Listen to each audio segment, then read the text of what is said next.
দাউদ আলাইহিস সালামের কাছে এসে এক জনক ব্যক্তির এসে বলে, আল্লাহর নবী দাও, কিয়ামতের ভয় দেখাও, কিয়ামত কবে হবে, কিয়ামত সংঘটিত হলে কি হবে আমাদের একটু জানাও। দাউদ আলাইহিস সালাম বলে, আমি আজকে বলবো না, আগামী শুক্রবারে মুসলমান শুনে নাও, আগামী শনিবারে আসবো। ওই শনিবারের দিন দাউদ আলাইহিস সালামের উম্মত গুলো ওদিন মুসলমান ইবাদত করত রে, মুসলমান শুনে নাও। দাউদ আলাইহিস সালাম আসলেন, এমন সময় মুসলমান শুনে নাও, শুনে নাও।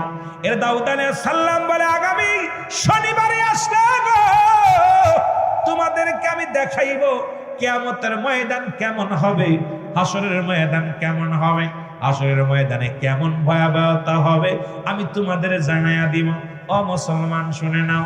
এরপরে একজন ব্যক্তি আসিয়া নালিশ দিলেন, আল্লাহর নবী দাউদ, ও আল্লাহর নবী দাউদ শুনে নাও, আমার একটা শখের গরু ছিল, সেই গরুটা হারায়া গেছে। এই গরুটা আমি বড় শখের গরু, স্বর্ণ রূপা দিয়া তারে সাজায় রাখছি। এই গরুটা হারায়া গেছে, আমার গরুটার সন্ধানে আমি আসছি। এই গরুটা যদি খোঁজ নিতে পারো তাহলে তোমার আমি উপযুক্ত পুরস্কার দিব নবী দাউদ। দাউদ আলাইহিস সালাম বলে, ঠিক আছে, তুমি অপেক্ষায় থাকো, আসবে। মুসলমান শুনে নাও। এই গরুর সন্ধানে লোক লাগায়া দিলেন। এদিকে মুসলমান ওই জামানে একজন আল্লাহর পাগল, একজন আশিকে রাসূল, একজন আল্লাহ রাব্বুল আলামিনের প্রতি তার তাওয়াক্কুল ছিল। এই দুনিয়ার মধ্যে একটা সন্তান নিয়া স্বামী তার মারা গেছে গো, সন্তানকে নিয়া গাছতলা বাস করে, সারাদিন ভরে ইবাদত বন্দেগী করে, দিনের মধ্যে রোজা রাখে, রাত্র হলে মুসলমান তাওরাত কিতাব পড়ে, এত সুন্দর ইবাদত বন্দেগী করে, আর ওই গাছে দুইটা আনার ফল ধরে, এই ফল দুটি খায় আর রোজা রাখে আর আল্লাহর বন্দেগী করে। আমার যুবক বন্ধুরা শুনে না কথাগুলো, আসরের ময়দানের কথাগুলো বলতে চাইয়া একটু কথা আমি বলে আসি, খেয়াল করবেন যুবকেরা। এ আমার বাবারা, আমার বন্ধুরা, আমার হঠাৎ মুসলমান একদিন, ও যুবক বন্ধুরা শোনো, মাকে ডাকতে বলে, ছেলে মাগো আর কত আনার খাবো, কারণ ভালো লাগে না, এই আনার এক জিনিস খায় জীবন যাপন করতে ভালো লাগে না, মাগো অন্য কিছু খাইতে মনে চায়। আমার আল্লাহ রাব্বুল আলামিন আনার দুইটা ছিনিয়ে নিলেন। সকালবেলা ঘুম থেকে উঠে দেখে আনার গাছে নাই। এইরকম আর একদিন, দুদিন, 3 দিন পর্যন্ত আনারা নাই। হঠাৎ 3 দিন না খেয়ে আসে, মা সন্তান দুজনই অনাহারে আসে। রব্বে কারিমের গোলাম, রব্বে কারিম ওই গরুটা পাঠা দিছে রে। গরুটাইয়া মহিলার বাড়ির সামনে দাঁড়ায় আছে। ঘুম থেকে উঠে দেখে আনার গাছের গোড়ে গরু দাঁড়ায় আছে। গরুটার জবান খুলে গেছে। গরু ডাকতে কয়, বালক, ও বালক, তোমরা অনাহারে আসো, তোমরা আমার জবাই করো, জবাই করি আমার গোশত তোমরা কাবাব বানায় খাও। গরুর জবান যখন খুলে গেলেন, সঙ্গে সঙ্গে ছেলে দৌড়ে আমাকে ডাকতে বলেন, মা, ও মা, আজ 3টা দিন অনাহারে আসি, এই কারণে হয়তো আল্লাহ রব্বুল আলামিন খুশি হইয়া আমাদের উপর রহমত দান করেছে, গরু পাঠায়া দিছে। মা কয়, বাবারে পরের জিনিস ভক্ষণ করা যাবে না। এবার কয়, মা গো, এই গরুর তো জবান খুলে গেছে, চলো যায় শুনে আসি। এবার গরুর সামনে যখন মা সন্তান গিছে, গরু জবান দিয়ে বাইর হয়ে, মা গো, তুমি আমার জবাই করে খাও, জবাই করে কাবাব বানায়া খাও। এ যুবক বন্ধুরা, আমার দিলের কান্ডা লাগা শোনো গো, ও বন্ধুগণ, আমার দিলের কান্ডা লাগা শোনো। এবার জবাই করলেন, গোশত কাবাব বানায় খাইলেন।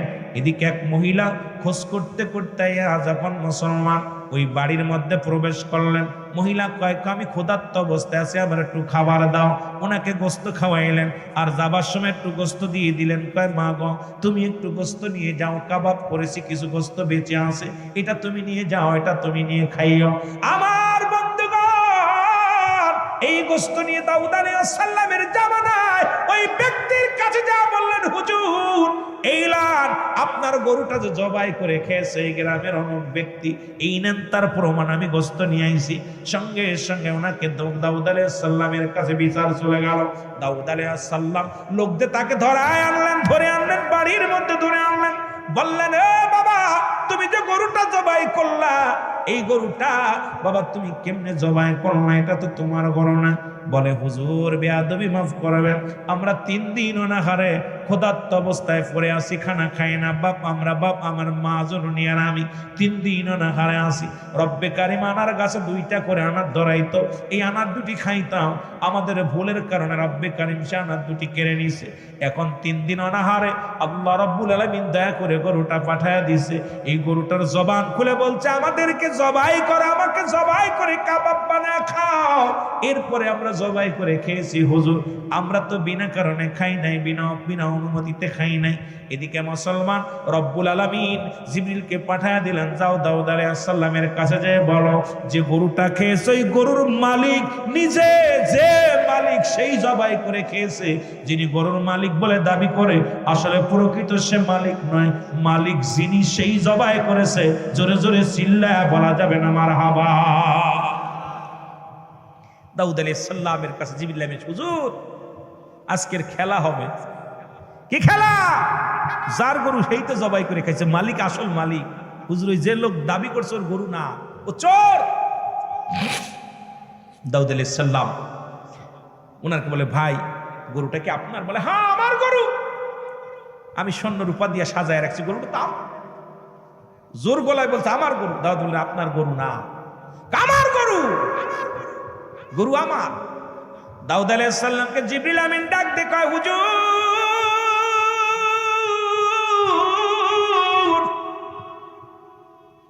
আপনি ওর জবানটা বন্ধ করা দেন, শুধু রব্বে কারীমকে হুকুম দেন ওর যেন জবান বন্ধ হয়ে যায়। সঙ্গে সঙ্গে মহাজনের জবান বন্ধ হয়ে গেছে। এবার মুসলমান শুনে নাও, দাউদ আলাইহিস সালাম বলেন, আল্লাহ ওই মহাজনের তুমি জবানটা বন্ধ করে দাও, অঙ্গ প্রত্যঙ্গ চালু করে দাও। সঙ্গে সঙ্গে মুসলমান শুনে নাও, অসংখ্য ইহুদি ও অসংখ্য বনি ইসরাইলের লোকেরা রে দাউদ আলাইহিস সালামের সামনে দাঁড়ানো। দাউদ আলাইহিস সালাম ডাক দিয়ে কয়, কিয়ামতের ময়দান যারা দেখতে চেয়েছিল, ওই হাসরের ময়দান কেমনে বিচার করবে আমার আল্লাহ? তোমরা শুনতে চেয়েছিলে, দেখতে চেয়েছিলে, তোমরা আসো, এখন কিয়ামতের ওই আসল ঘটনা আমি দেখাইব। এবার বনি ইসরাইলের লোকজন কাতার বন্দী হয়, হাজার হাজার মানুষ দাঁড়া আছে রে। কিয়ামতের ময়দান কেমনে হবে দাউদ আলাইহিস সালাম দেখাইবে।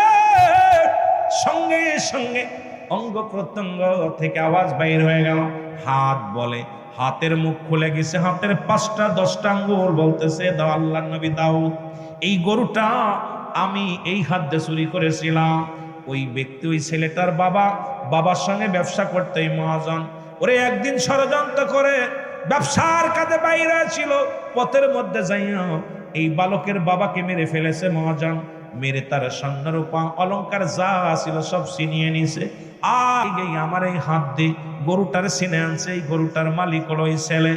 এবার মুসলমান পা বলে, হুজুর এই পা দিয়ে হেঁটে গিয়েছিলাম। চোখ বলে, হুজুর এই চোখ দিয়ে আমি দেখেছিলাম। কান বলে, হুজুর এই কান দিয়ে আমি শুনেছিলাম। যখন অঙ্গ প্রত্যঙ্গ সব সাক্ষী দিলেন, সঙ্গে সঙ্গে দাউদ আলাইহিস সালাম বলে, বনি ইসরাইল লোকেরা শোনো গো, কিয়ামতের ময়দান মুখ বন্ধ থাকবে, প্রতিটা মানুষের অঙ্গ প্রত্যঙ্গ চালু হয়ে যাবে। তুমি পাপ করেছো কোন অঙ্গ দিয়া, তুমি কোন অঙ্গ দিয়ে, হাত তোমার বিরুদ্ধে সাক্ষী দিবে, পা তোমার বিরুদ্ধে সাক্ষী দিবে, পাও তোমার বিরুদ্ধে সাক্ষী দিবে, কান তোমার বিরুদ্ধে সাক্ষী দিবে, চোখ তোমার বিরুদ্ধে সাক্ষী দিবে, নাক তোমার বিরুদ্ধে সাক্ষী দিবে। বনি ইসরাইলের লোকদেরকে দেখা দিলেন, তোমরা শোনো, তোমরা চিন্তা করছো পাপ করেছো, এই পাপ বুঝি কেউ জানে না।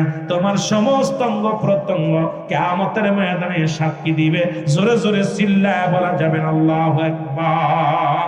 আল্লাহ রে ডাক রে বান্দা, আল্লাহ রে ডাক তোরা, আল্লাহ রে ডাক রে বান্দা। ওরে ডাকার মতো ডাকলে পারে, ডাকার মতো ডাকলে পারে, গুনাহ পাবি মাপ। আল্লাহ রে ডাক রে বান্দা, আল্লাহ রে ডাক তোরা, আল্লাহ রে ডাক রে বান্দা। এ দুনিয়ার মুসলমান,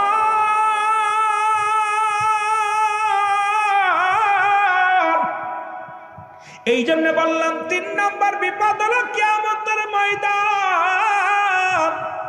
ওই হাসরের ময়দান রে, যেদিন আপনার জাররা জাররা বিচার হবে, রব্বে কারীম জাহান্নাম জান্নাতের ফয়সালা করে দিবে। বান্দারে জাহান্নামের গায়ের উপর দিয়ে জান্নাতি সেতু হবে রে মুসলমান। চুলির চাইতে চিকুন হবে, হীরার চাইতে দার হবে। মুসলমান শুনে নাও, 70,000 বছরের রাস্তা হবে, 500,000 বছরের রাস্তা হবে। বান্দা ইমানদারগণ ফুলসিরাত পার হয়ে যাবে, বিদ্যুতের ন্যায় পার হয়ে যাবে। ইমানদারেরা দড়ির গতিতে মুসলমান পার হয়ে যাবে, সেতু পার হয়ে আল্লাহর জান্নাতে প্রবেশ করবে। মুনাফিকেরা এই দুনিয়ার মধ্যে কেটে কেটে পড়বে। আজকে মুনাফিক তো মুসলমানদের মধ্যে আসাল্লাহ কমিনান নাস, মানুষের মধ্যে মায়া করে তারা বলবে আমার না তার ঈমান আনছে, বিল্লাহি আল্লাহর প্রতি অবিলম্ব নিলাকেরা কেরাতের প্রতি বিশ্বাস স্থাপন করছে। আমা হুম বিমুমিনিন, আল্লাহ বলে হাবিব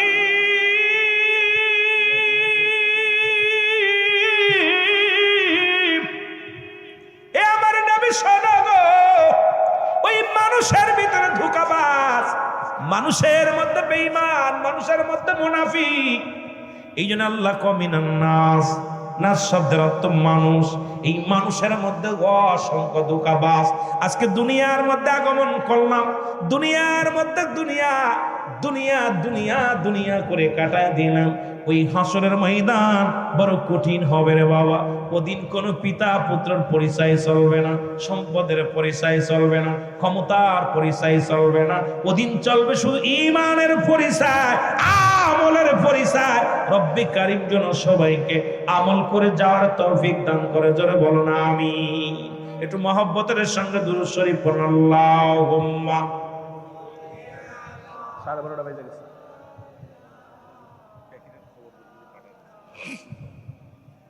ওয়ালা আলি সাইয়্যিদিনা, এই বসেন। ওয়াজ এত সুন্দরভাবে শুনতেছিলেন, শেষ ভালো তার সব ভালো তার। শ্রম দিলেন, পারিশ্রমিক নিয়ে যাবেন।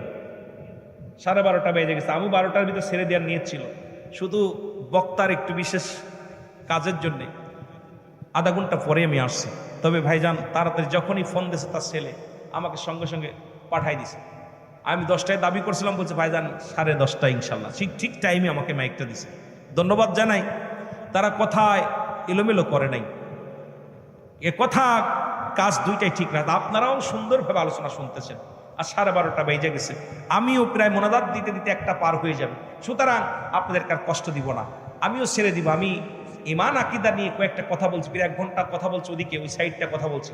এরপরে একটু আপনাদের জীবন, আমাদের যে মরণের বিষয় নিয়ে একটু কথা বললাম। আমাদের প্রকৃত কথা হলো, আপনি এই দুনিয়ার মধ্যে আসছেন কিসের জন্য আসছেন? আসছেন তো মৌলার গুলামি করার জন্য। সেই রব্বি কারীমের সঙ্গে সম্পর্ক যদি না থাকে, আপনার জীবনটাই বরবাদ। জোরে বলেন ঠিক কিনা? আর একটু জোরে বলেন ঠিক কিনা? ওই এক গল্প শুনছিলাম ছোট্টবেলা, মাঝির সঙ্গে গেছে। তা মাঝি নৌকা মাছ দরিয়ার মধ্যে যায়, বলে যে তুমি কি সাঁতার জানো? কয় না। কয় তোমার তো সবই শেষ। কথা বুঝেননি? যে আমি তো সাঁতার জানি, তুই তো সাঁতার জানিস না। তাই দুনিয়ার মধ্যে পাঠাইলো যদি আমরা রব্বে কারীমের ইবাদত বন্দেগী না করে যেতে পারি। কিসের? আল্লাহ রাব্বুল আলামিন কোনো আমির দেখে বিচার করবে না, কোনো মুক্তি দেখে বিচার করবে না, কোনো আলেম দেখে বিচার করবে না। বিচার হবে তার ঈমানের উপরে। ঈমান যদি না থাকে, ঈমানটা মানব দেহের অমূল্য সম্পদের নাম হলো ঈমান। আর ব্যক্তির জীবনের অমূল্য সম্পদের নাম রুহু। রুহুবিহীন যেমন বডির মূল্য নাই, রুহুবিহীন কোনো বডির মূল্য নাই, ঈমানবিহীন কোনো আমলের মূল্য নাই। এই আমল যদি না থাকে, ঈমান যদি না থাকে, কিসের নামাজ, কিসের রোজা, কিসের হজ, কিসের যাকাত? সবকিছু কবুল হওয়ার পূর্ব শর্ত হলো ঈমান। সেই ঈমান নামের বস্তুটা আমাদের আনতে হবে। এই জন্য শুরু থেকেই লা ইলাহা ইল্লাল্লাহু মুহাম্মাদুর রাসূলুল্লাহ, আশহাদু আন লা ইলাহা, আমার সাথে পড়েন, আশহাদু আন লা ইলাহা ইল্লাল্লাহু ওয়াহদাহু লা শারীকা লাহু, আশহাদু আন্না মুহাম্মাদান আবদুহু ওয়া রাসূলুহু। সাক্ষী দিতেছে কালেমা, নামাজ, রোজা, হজ, যাকাত, ইসলাম, ঈমান, ইহসান, শরিয়াত, তরিকত, হাকিকত, মারিফত, আগুন, পানি, মাটি, বাতাস। এই যে আমি আপনি কালেমা লা ইলাহা নাই কোন ইলা ইল্লাল্লাহু এক আল্লাহ ছাড়া, মুহাম্মাদুর রাসূলুল্লাহ আল্লাহ পাকের প্রেরিত রাসূল বা বান্দা, আমি আপনি সাক্ষী দিতেছি। যখনই সাক্ষী দিছে সঙ্গে সঙ্গে আপনার উপরে নামাজ ফরজ, ঠিক কিনা? এই যে নামাজের বিষয় নিয়ে আমি অনেক কথা বলেছিলাম, যদিও এই 2.5 ঘন্টা 3 ঘন্টা 2 ঘন্টার ভিতরে যেটুকু আলোচনা করেছি আপনাদের বোঝার জন্যে অনেক কথা বলে ফেলেছি। নামাজের বিষয়, হাকিকতের বিষয়, ঈমানের বিষয়, আপনাদেরকে অনেক কথা, ঈমান আমলের কথা আপনার প্রতিটা মাহফিলে যে আমাদের আলোচনা শোনা লাগবে, ঈমান আকীদার আলোচনা। আজকে যদি ঈমান না থাকে সব বরবাদ, সব বরবাদ। এই জন্য আমাদের ঈমানটা মজবুত করার দরকার। এই জন্য অসংখ্য কাফের মুশরিকরা তারা জানতো যে কালেমা পড়লেই নামাজ ধরা লাগবে। এই জন্য আপনি অসংখ্য মানুষ কালেমা জানে কিন্তু নামাজ পড়ি না। যখনই কালেমা পড়েছেন নামাজের সাথে সম্পর্ক, আমরা নামাজ আদায় করবো। জোরে বলেন ঠিক কিনা? আরো জোরে বলেন ঠিক কিনা? আমরা পিতামাতার খেদমত করব, রাজি আছেন তো? আরো জোরে বলেন। 3 শ্রেণীর মানুষের দোয়া কবুল হয় না। নাম্বার 1 পিতামাতার নাফরমানি সন্তান, নাম্বার 2 এতিমের মাল ভক্ষণকারী, নাম্বার 3 হিংসুটে মানুষ, যাদের দিলে হিংসা। এই 3 শ্রেণীর মানুষের কোনো দোয়া আল্লাহর দরবারে কবুল হয় না। হিংসা মানুষ, আজকে দেখেন প্রতিটা মানুষের মধ্যে হিংসা বিরাজ করে, এত হিংসা, মানে তার ভিতরে এই হিংসা ঢুকছে, তার ভিতরে অহংকার, হিংসা ঢুকছে, এই ব্যক্তির সব আমল বরবাদ। 1 নাম্বার হলো পিতামাতার নাফরমানি সন্তান। পিতামাতার নাফরমানি সন্তান সে যত বড় বুজুর্গ হোক, যত বড় আমলদারি হোক, আল্লাহ মাফ করবে না, ক্ষমা করতে চায় না।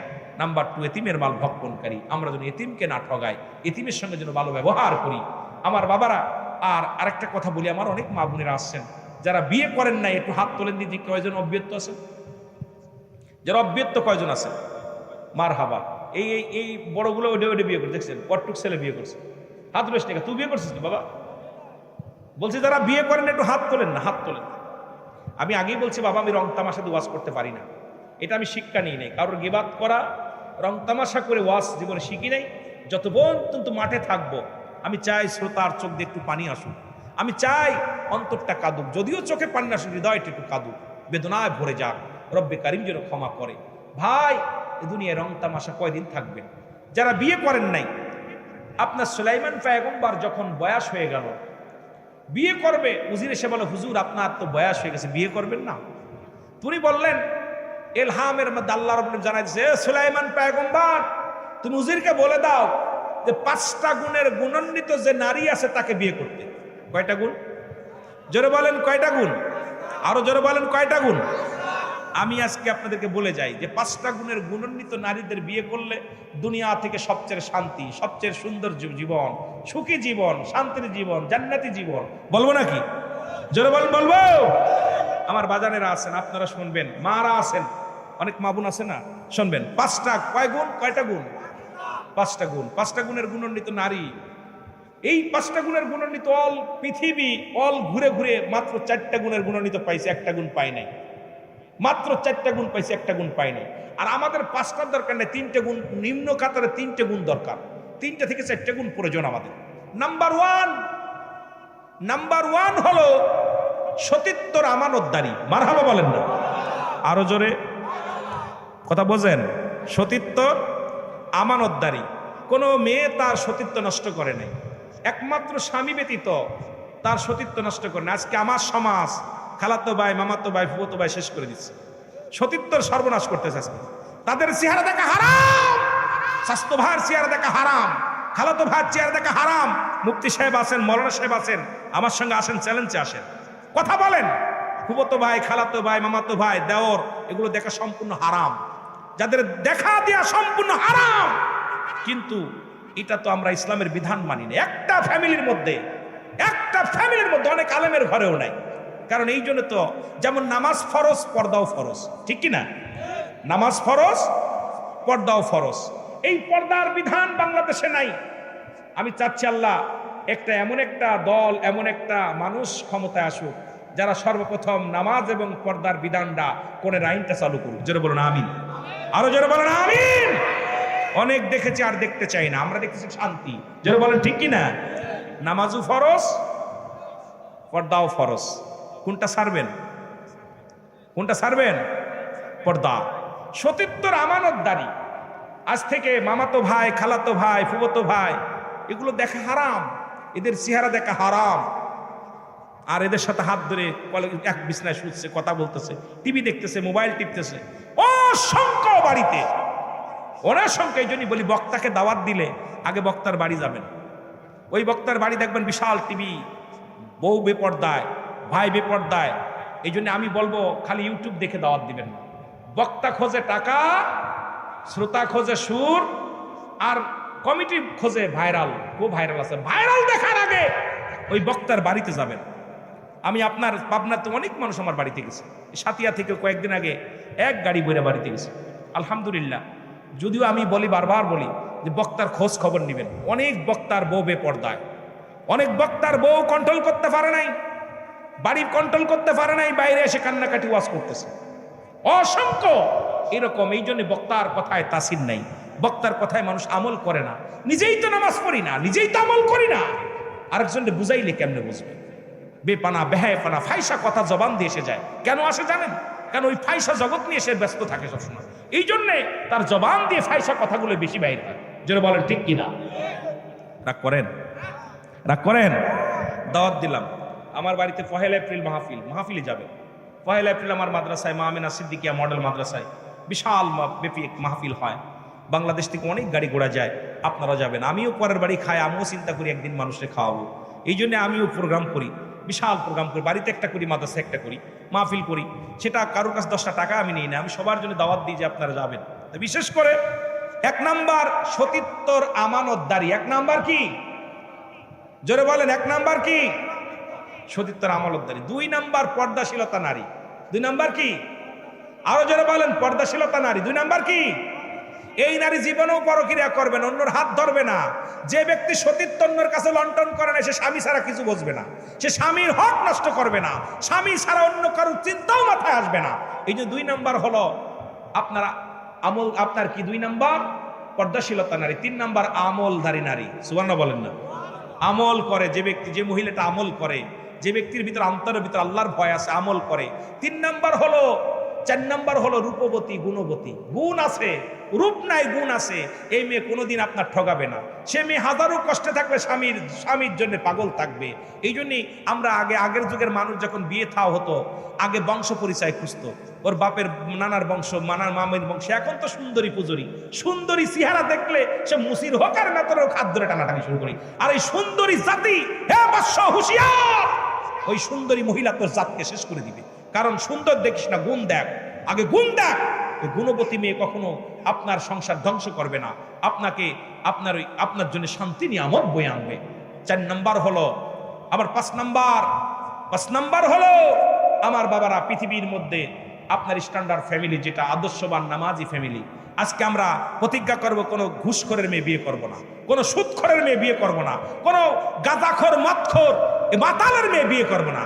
ওই মাতালের ঘরের মেয়ে কখনো ভালো হতে পারে না, সুদখোরের মেয়ে ভালো হতে পারে না, ঘুষখোরের মেয়ে ভালো হতে পারে না, জিনাকারীর মেয়ে ভালো হতে পারে না। কারণ ওর আদর্শ বাপ মায়ের রক্তের দিকে টানবে। এই জন্যে আমরা প্রতিজ্ঞা করব, যারা বিয়ে করি নাই খোঁজ নেব আগে ওর আব্বা মা কেমন। আজকে সারা পৃথিবীর মধ্যে মাদক ঢুকেছে। আপনারা যদি মাদককে না বলতে পারেন, যদি মাদক ব্যবসায়ী, মাদক সেবনকারীর ছেলে মেয়ের সঙ্গে আত্মীয়তা না করেন, ও ইচ্ছাকৃত ছেড়ে দেবে সব, যে আমার তো বিপদ, মেয়ে বড় হয়ে গেছে, এখন ছাড়তে হবে। ঠিক কিনা? ঠিক কিনা? এই জন্যে আমার বাবার এই 5টা গুণের গুণনীত দেখে মেয়ে বিয়ে করবেন। নাম্বার 1 সতীত্বর আমানতদারি, নাম্বার 2 আপনার পর্দাশীলতা নারী, নাম্বার 3 আমলধারী নারী, নাম্বার 4 মুসলমান আমলধারী নারী, নাম্বার 4 গুণবতী রূপবতী মেয়ে, 5 নাম্বার বংশগত নারী। জোরে বলেন না সুবহানাল্লাহ? আরো জোরে বলেন, আরো জোরে বলেন। এইটা দেখবেন আজকে আমার দেশ নষ্ট হওয়ার পিছনে এই 3-5টা গুণের একটা গুণ দেখি না। যে মেয়ে বেশি ল্যাংটা হয়ে চলে, ওর প্রতি মানুষের আকৃষ্ট বেশি। ঠিক কিনা? এই যে ল্যাংটা হয়ে চলে রাস্তা দিয়ে, গায়ে কাপড় নাই, মাথায় কাপড় নাই, যে সমস্ত মেয়েরা দাউস মেয়েকে বিয়ে করা হারাম, দাউস পুরুষকে বিয়ে করা হারাম। দাউস ছেলেরা, আলেম ওলামা আছেন, দাউসের সঙ্গে দাউসের বিয়ে, দাউস মেয়ে, যে সমস্ত ছেলেরা দাউস, যাদের সঙ্গে বিয়ে করা হারাম, যে সমস্ত ছেলেরা ছেলেকুলে জন্ম নেয়, দাউসের পিতামাতা বিনা হিসেবে জাহান্নামী।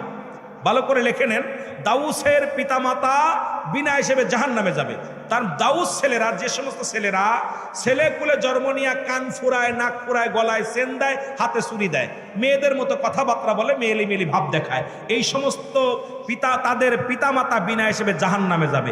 এর মধ্যে যদি কেউ আসিস চুরি পরা পুরুষ, এর মধ্যে যদি কেউ গলায় চেন নেওয়া পুরুষ, এর মধ্যে যদি আপনার নাক ফুরানো পুরুষ, কান ফুরানো পুরুষ যদি থাকিস, তোর বাপ মারে নিজে জাহান্নামে ঢুকাইতেছিস। এই জন্য বাবা, এই দাউস পুরুষ হলো পুরুষ কোলে জন্ম নিয়ে যারা গলায় সোনার চেন দেয়, হাতে ছুরি দেয়, এরপরে আপনার হলো কান ফুরায়, নাক ফুরায়, মেয়েদের মতো মেয়েদের পাশ গুড়গুড় করে, মেয়েদের চরিত্র তার ভিতরে মেয়েলি মেয়েলি ভাব, এটা হলো দাউস। এদের বাপ মা বিনা হিসেবে জাহান্নামে যাবে, এরাও জাহান্নামী, এদের আব্বা মাও জাহান্নামী। এখন দাউস মেয়ে, যে সমস্ত মেয়েরা মেয়ে কুলে জন্ম নিয়া, ভালো করে বুঝে নিবেন, কারণ আমাকে অনেক দূর থেকে আনছেন দুইটা কথা শোনার জন্য, হয়তো সেভাবে আমি বলতে পারতেছি না, তবুও চাইতেছি যে দুইটা বুঝ দিয়ে যায়। দাউস মেয়ে, যে সমস্ত মেয়েরা প্যান্ট শার্ট পরে শার্ট গায়ে দেয়, যে সমস্ত মেয়েরা প্যান্ট শার্ট পরে শার্ট গায়ে দেয়। আজকে রিসার্চ করে বৈজ্ঞানিকেরা বলছে যে এই প্যান্ট শার্ট যারা গায়ে দেয়, এদের থেকে বেশি হিজলা বাইর হচ্ছে, এই সমস্ত মেয়েদের গর্ভ থেকে বেশি হিজলা বাইর হচ্ছে। আমার বাবারা, এই দাউস মেয়ে, যে সমস্ত মেয়েরা মেয়ে কুলে জন্ম নিয়ে প্যান্ট শার্ট পরে শার্ট গায়ে দেয়, গাড়ি ঘোড়া চালায় পুরুষের নাই, চলাফেরা করে পুরুষের নাই, পুরুষের নাই বাজার ঘাট করে, পুরুষের নাই চলাফেরা করে, বুক টান করে হাঁটে, এই সমস্ত মেয়েরা দাউস। এই দাউসের বাপ মাও জাহান্নামী, জাহান্নামী, জাহান্নামী। সুতরাং এই সমাজের মধ্যে যাদের মেয়েগুলো দাউস আছে, আপনারা এগুলো যাচাই বাছাই করবেন, এইগুলো পাশে লাগবেন না। আর এইগুলো দেখলে হাউ লাভলি গার্লস, ইন্না সাকা সাকা না হইলো কাইন্না দারা সুকা, এগুলো খুব ভালো লাগে, তাই না? আজকে আরবিতে বলে, কয় হুজুর ইংলিশই, কয় হাউ লাভলি গার্লস। আরে বাবা রে বাবা, এগুলো বন্ধ করো। আমি সমাজকে বাঁচানোর জন্য, বদ আমল যখন বেশি হয়ে যাবে, বান্দারে চিৎকার মেরে বলবে, বান্দারে জাহান্নামের অগ্নিকাণ্ড সব বিশ্ব তোর কবর পর্যন্ত আইব, এই কবর পর্যন্ত আইব রে বান্দা, গভীর মনোযোগ রে, ওই কবর কিন্তু ছাড়বে না, মালাকুল মউত ছাড়বে না রে। ও যুবক, বলতেছিলাম ওই 2 নাম্বার বিপদ হলো আমাদের কবর। এই কবর থেকে যদি রক্ষা না পায়, মরণ থেকে তো রক্ষা পাওয়ার সম্ভাবনা নয়, কবর থেকেও যদি রক্ষা না পায়, হাসরের ময়দানে কেমনে পার হব? যেদিন মুঠু হাত উপরে সহ্য দায় হবে, যেদিন মস্তিষ্কগুলো গলে গলে পড়বে, এই তামাম জমিনটা যেদিন তামা হয়ে যাবে, পিপাসায় মানুষ যখন কাতর হয়ে যাবে, মানুষগুলো জবান দিয়ে আসালিম আসালিম, নিরাপত্তা দাও, নিরাপত্তা দাও, নিরাপত্তা দাও। সেদিন যদি একটু শান্তির জন্য মানুষগুলো আমলটা তোমার বাড়ি হয়, রব্বুল আলামিন হাসরের ময়দানে তোমার উপরে কি করে রহম করবে বান্দা। যেদিন পিতা পুত্র চিনবে না, ভাই ভাইরে চিনবে না, বন্ধু বন্ধুরে চিনবে না, একটা আমলের জন্য দৌড়ে যাবে, একটা আমল যেদিন কম পড়ে যাবে রে, এ যুবক, গভীর মনোযোগ আমার বাবারা, আমার আব্দুল মতিন ভাই ডাক্তার, তার ছেলে ডাক্তারের কাছে বলবে, বাবা আমি তো আব্বা ছিলাম, একটা নেকি কম হয়ে গেছে, আমারে দাও। ডাক্তার বলবে, বাবা গো তুমি কে গো, তোমারে চিনি না। বিবিরে বলবে, বিবিরে একটা নেকি আমারে দাও। বিবি বলবে, আমি তোমারে চিনি না। ও আমার যুবক বন্ধুরা শুনে নাও, বোনকে বলবে, বোন একটা নেকি দাও। বোন বলবে, চিনি না। বন্ধুরে বলবে, বন্ধু একটা নেকি দাও, একটা নেকি দাও। কেউ দিবে না, কেউ তোমার চিনবে না। সেদিন তোমার ও মুসলমান অঙ্গ প্রত্যঙ্গ সাক্ষী দিবে গো, সেদিন মুসিবতের দিন হয়ে যাবে। কেমন হবে ওরে মুসলমান?